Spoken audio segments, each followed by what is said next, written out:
ಪೂರ್ವಿಕರಾದ ಬಹಳಷ್ಟು ಮಹಾತ್ಮರುಗಳು ಅಲ್ಲಾಹನ ದೀನಿಗೆ ಬೇಕಾಗಿ ಅಹ್ಲು ಸುನ್ನತಿ ವಲ್ ಜಮಾಅತಿಗೆ ಬೇಕಾಗಿ ಹಕ್ಕಿಗೆ ಬೇಕಾಗಿ ಅವರು ಮಾಡಿದ ತ್ಯಾಗ ಅದು ದೊಡ್ಡ ತ್ಯಾಗವಾಗಿತ್ತು.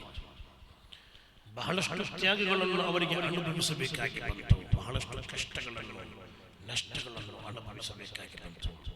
ಆದರೆ ಅವರು ಅಚಲವಾದ ಅವರ ವಿಶ್ವಾಸದಿಂದ ಅವರು ಯಾವತ್ತೂ ಕೂಡ ಹಿಂದೆ ಸರಿದಿಲ್ಲ ಎಂಬುದಾಗಿ ಚರಿತ್ರೆಯಲ್ಲಿ ನಮಗೆ ಕಾಣ್ತಾ ಇರುವುದು. ಮಹಾನರಾದ ಕಾದಿ ಇಯಾದ್ ರಲಿಯಲ್ಲಾಹು ತಆಲಾ ಅನ್ಹು ಹಿಜರ 544 ಕಾದಿ ಇಯಾದ್ ರಲಿಯಲ್ಲಾಹು ಅನ್ಹು ಅವರ ಹೆಸರು ಕೇಳದವರು ಮುಸ್ಲಿಂ ವಿದ್ವಾಂಸರಲ್ಲಿ ಅಥವಾ ಮುಸಲ್ಮಾನರಲ್ಲಿ ಬಹಳಷ್ಟು ಕಡಿಮೆ.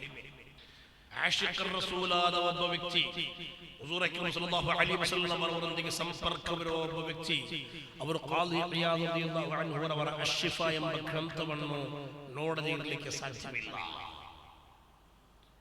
ಬಹಳಷ್ಟು ದೊಡ್ಡ ವಿದ್ವಾಂಸರೆಲ್ಲ ದುಆ ಮಾಡುವಾಗ ಕಾದಿ ಇಯಾದ್ ರಲಿಯಲ್ಲಾಹು ಅನ್ಹು ಅವರ ಅಶ್ಶಿಫಾ ಎಂಬ ಗ್ರಂಥವನ್ನು ವಸೀಲ ಮಾಡಿಕೊಂಡು ದುಆ ಮಾಡಿದ್ದಾರೆ. ಅಶ್ಶಿಫಾ ಲಿಇಯಾಲಿಹಿ ಎಂದು ಮಹಾತ್ಮರಾದ ಹಲವಾರು ವಿದ್ವಾಂಸರು ಅವರ ಕಿತಾಬನ್ನು ವಸೀಲ ಮಾಡಿಕೊಂಡು ದುಆ ಮಾಡಿದ್ದಾರೆ. ಅಂತಹ ಒಂದು ರಸೂಲುಲ್ಲಾಹಿ ಸ್ವಲ್ಲಲ್ಲಾಹು ಅಲೈಹಿ ವಸಲ್ಲಂ ಅವರ ಮದ್ಹಿನ ಅವರ ಮಹತ್ವಗಳ ಬಗ್ಗೆ ಇರುವ ಅದ್ಭುತವಾದ ಅಶ್ಶಿಫಾ ಎಂಬ ಗ್ರಂಥವನ್ನು ಬರೆದವರಾಗಿದ್ದಾರೆ ಕಾದಿ ಇಯಾದ್ ರಲಿಯಲ್ಲಾಹು ಅನ್ಹು.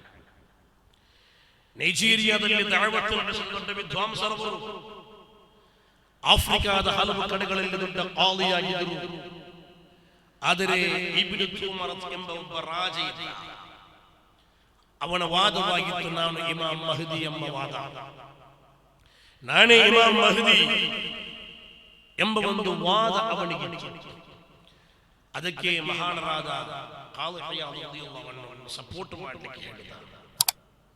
ಹಕ್ಕಿನ ವಿರುದ್ಧವಾಗಿ ಒಂದು ಮಾತು ಹೇಳದ ಕಾದಿ ಇಯಾದ್ ರಲಿಯಲ್ಲಾಹು ಅನ್ಹು ಅದಕ್ಕೆ ಸಮ್ಮತಿಸಿಲ್ಲ. ಅವನು ದೊಡ್ಡ ಶಿಕ್ಷಕರನ್ನು ಕೊಡಲಿಕ್ಕೆ ಶುರು ಮಾಡಿದ. ಉಪ್ಪಟಳಗಳನ್ನು ಕೊಟ್ಟ.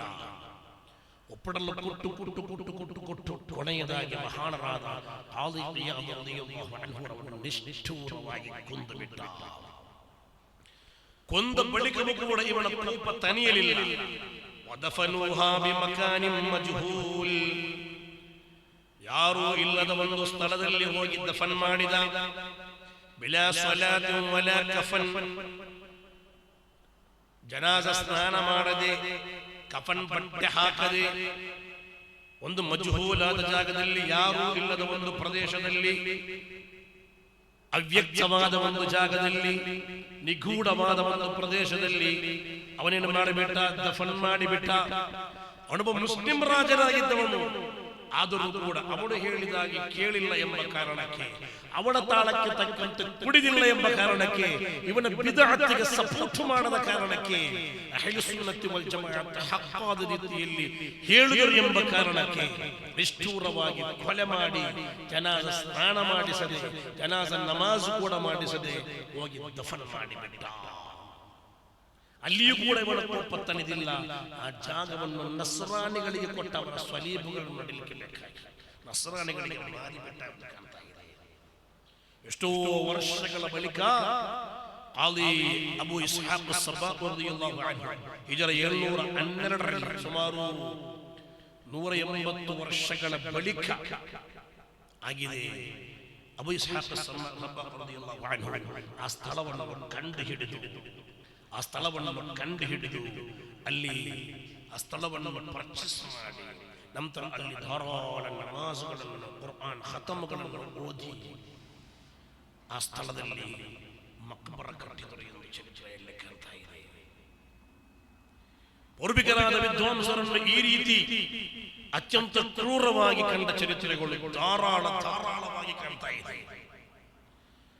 ಮುಸಲ್ಮಾನರಾದ ಮುಸ್ಲಿಂಗಳು ಅಹ್ಲು ಸುನ್ನತಿ ವಲ್ ಜಮಾಅತ್ ಹಕ್ಕಾದ ರೀತಿಯಲ್ಲಿ ಹೇಳಿದ ಕಾರಣಕ್ಕಾಗಿ ಸುಲೈಮ್ ಬಿನ್ ಹಮ್ಮಾದ್ ರಲಿಯಲ್ಲಾಹು ಅನ್ಹು ದೊಡ್ಡ ವಿದ್ವಾಂಸರು, ಅಲ್ಲಾಮತು ಸಾಹಿಬು ತಸಾನೀಫ್ ಎಂದು ಅರಿಯಲ್ಪಟ್ಟಿದ್ದ ದೊಡ್ಡ ಹಲವಾರು ಗ್ರಂಥಗಳನ್ನು ಬರೆದವರು. ಕೆಲವು ಮುಸ್ಲಿಮರವರನ್ನು ಸಂಕೋಲೆಯಲ್ಲಿ ಕಟ್ಟಿ ದೊಡ್ಡ ಹೊಂಡಕ್ಕೆ ಅವರನ್ನು ಹಾಕಿದರು.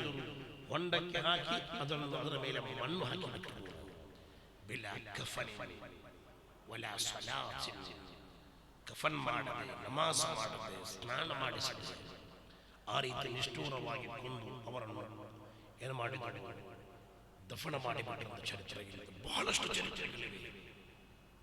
ಹಕ್ಕಾದ ರೀತಿಯಲ್ಲಿ ಹೇಳಿದ್ದಕ್ಕೆ, ಅಹ್ಲು ಸುನ್ನತ್ ವಲ್ ಜಮಾಅತ್ ಹಕ್ಕಾದ ರೀತಿಯಲ್ಲಿ ಹೇಳಿದ್ದಕ್ಕೆ ಸುನ್ನಿಗಳಾದ ಪೂರ್ವಿಕರಾದ ವಿದ್ವಾಂಸರುಗಳಿಗೆ ಅನುಭವಿಸಬೇಕಾಗಿ ಬಂದ ಕಷ್ಟಗಳು, ನಷ್ಟಗಳು ಅಲ್ಪವೇನೂ ಅಲ್ಲ, ಸ್ವಲ್ಪವೇನೂ ಅಲ್ಲ. ಅಹ್ಮದ್ ಬಿನ್ ಖುಜಾಯಿ ರಲಿಯಲ್ಲಾಹು ಅನ್ಹು, ಅಹ್ಮದ್ ಬಿನ್ ಖುಜಾಯಿ ರಲಿಯಲ್ಲಾಹು ಅನ್ಹು ಅಹ್ಲು ಸುನ್ನತ್ ವಲ್ ಜಮಾಅತ್ ಹಕ್ಕಾದ ರೀತಿಯಲ್ಲಿ ಹೇಳಿದರೆಂಬ ಕಾರಣಕ್ಕೆ ಅವರ ತಲೆಯನ್ನು ಕಡಿದು ಬಿಟ್ಟರು. ಕಡಿದ ಬಳಿಕವೂ ಕೂಡ ಕಡಿಯಲ್ಪಟ್ಟ ತಲೆ, ಖಾಲಿ ತಲೆ ಲಾ ಇಲಾಹ ಇಲ್ಲಲ್ಲಾಹ್ ಎಂದು ಹೇಳುತ್ತಿತ್ತು ಎಂದು ಚರಿತ್ರೆಯಲ್ಲಿದೆ. ನಂತರ ಈ ಮಅಮೂನ್ ಎಂದು ಕರೆಯಲ್ಪಡುವ ರಾಜನಾಗಿದೆ ಇದೆಲ್ಲ ಮಾಡಿದ್ದು. ಅದರ ಬಳಿಕ ಮಹಾನರಾದ ಅಹ್ಮದ್ ಬಿನ್ ಖುಜಾಯಿ ರಲಿಯಲ್ಲಾಹು ಅನ್ಹು ಅವರ ತಲೆ ಕಡಿದುಕೊಂಡು ಒಂದು ಕಡೆಯಲ್ಲಿ ಇಟ್ಟಿದ್ದ ಜನರಿಗೆಲ್ಲ ತೋರಿಸಲಿಕ್ಕೆ. ಆದರೆ ಆ ತಲೆ ಮಗರಿಬಿನ ಸಮಯವಾಗುವಾಗ ಕುರ್ಆನ್ ಓದಲಿಕ್ಕೆ ಶುರು ಮಾಡ್ತಾ ಇದೆ. ಬಿಸ್ಮಿಲ್ಲಾಹಿರ್ ರಹ್ಮಾನಿರ್ ರಹೀಮ್, ಯಾಸೀನ್ ವಲ್ ಕುರ್ಆನಿಲ್ ಹಕೀಮ್. ಸೂರತ್ತು ಯಾಸೀನ್, ಆ ರುಂಡ ಬೇರ್ಪಟ್ಟ ತಲೆಯಿಂದ ಬೇರ್ಪಟ್ಟ ರುಂಡ ಓದ್ತಾ ಇತ್ತು ಎಂದು ಚರಿತ್ರೆಯಲ್ಲಿ ಕಾಣ್ತಾ ಇದೆ. ಎಷ್ಟೋ ದೊಡ್ಡ ದೊಡ್ಡ ಮಹಾತ್ಮರುಗಳನ್ನು ಅವರು ಹೊಡೆದರು, ಕೊಂದರು. ಬಹಳಷ್ಟು ಜನರಿಗಳಿವೆ. ಇನ್ಶಾ ಅಲ್ಲಾಹ್ ಮುಂದಿನ ದಿನಗಳಲ್ಲಿ ಈ ರೀತಿ ತ್ಯಾಗ ಮಾಡಿದ ಮಹಾತ್ಮಗಳ ಬಗ್ಗೆ ನಮಗೆ ಇನ್ನೂ ಕೂಡ ಹೇಳಬಹುದು. ಅದು ನಮಗೆ ಕಲಿಬೇಕು, ಅದು ನಮಗೆ ಅರಿಬೇಕು. ನಮ್ಮ ಪೂರ್ವಿಕರು ಈ ದೀನಿಗೆ ಬೇಕಾಗಿ, ಅಹ್ಲು ಸುನ್ನತ್ ವಲ್ ಜಮಾಅತ್ಗೆ ಬೇಕಾಗಿ ಎಷ್ಟು ಕಷ್ಟಪಟ್ಟಿದ್ರು ಅಂತ ಹೇಳಿ ಆ ಚರಿತ್ರೆಗಳನ್ನು ನೋಡಿದರೆ ನಮ್ಮ ಕಷ್ಟ ಕಷ್ಟವೇ ಅಲ್ಲ, ನಮ್ಮ ತ್ಯಾಗವೇ ಅಲ್ಲ, ನಮಗೆ ಸಿಗುವ ಕಿರುಕುಳವೇ ಅಲ್ಲ, ನಮಗೆ ಮಾಡುತ್ತಿರುವ ಉಪ್ಪಟ್ಟಳಗಳೇ ಅಲ್ಲ. ಇಸ್ಲಾಮಿನ ಹೆಸರಿನಿಟ್ಟುಕೊಂಡು ನಡೆದ ಕೆಲವು ರಾಜರುಗಳ ದರ್ಪತನ, ಅವರ ಮೂಢತನ, ಅವರ ಕ್ರೌರ್ಯತನ, ಅದು ಅಟ್ಟಹಾಸ, ಅದು ಮಿತಿ ಮೀರಿತು ಎಂದು ನಮಗೆ ಚರಿತ್ರೆ ಅಧ್ಯಯನದಲ್ಲಿ ನಮಗೆ ತಿಳಿಯುವಂತಹ ಒಂದು ಸತ್ಯವಾಗಿದೆ.